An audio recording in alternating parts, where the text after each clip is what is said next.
Okay, our word for today is KAPPAL.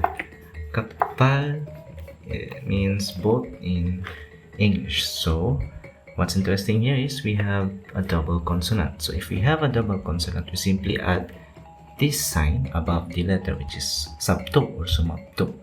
Okay, how do we do it? Let's identify the consonants first. So we have kap, then we have pa.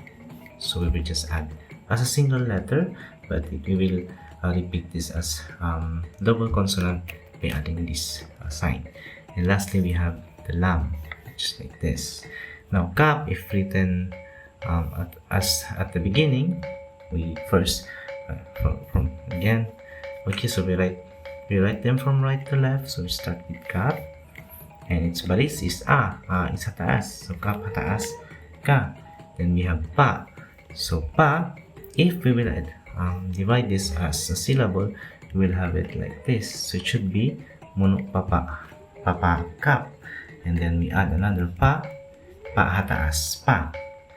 So kap ding hataas ka, munuk papa kap, pa ding hataas pa, kap pa. That's how it is written. And then lastly, we have the lam. And it has no baris, it has no vowel sound, so we just write it like this. But if there's two letters with the same double consonants, so we simply write them as one, like this, and then we add the sabto sign and we add the baris. So that's equal to double P. So again, we write them. So kap, then taas ka, then we add the fa, sumabto papa kap, pa then taas pa, palang pal, kapal. This is equivalent to two letter P's, letter pa. Okay, so if you write them again, kap, then taas ka, sumabto papa. So this is pa. Sumabto is writing this small W above the consonant, which is pa, and then we add the vowel sound, which is a. So a is above. So kappa. So now we write this as double P. And then lastly, the lam, there's no baris. So kappal.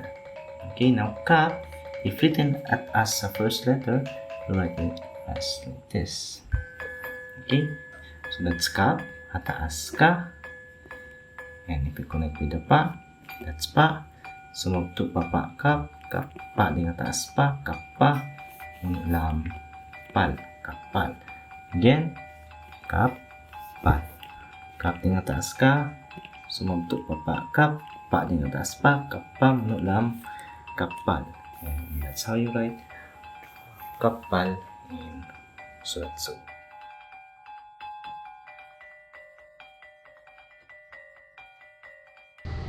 Subscribe for more.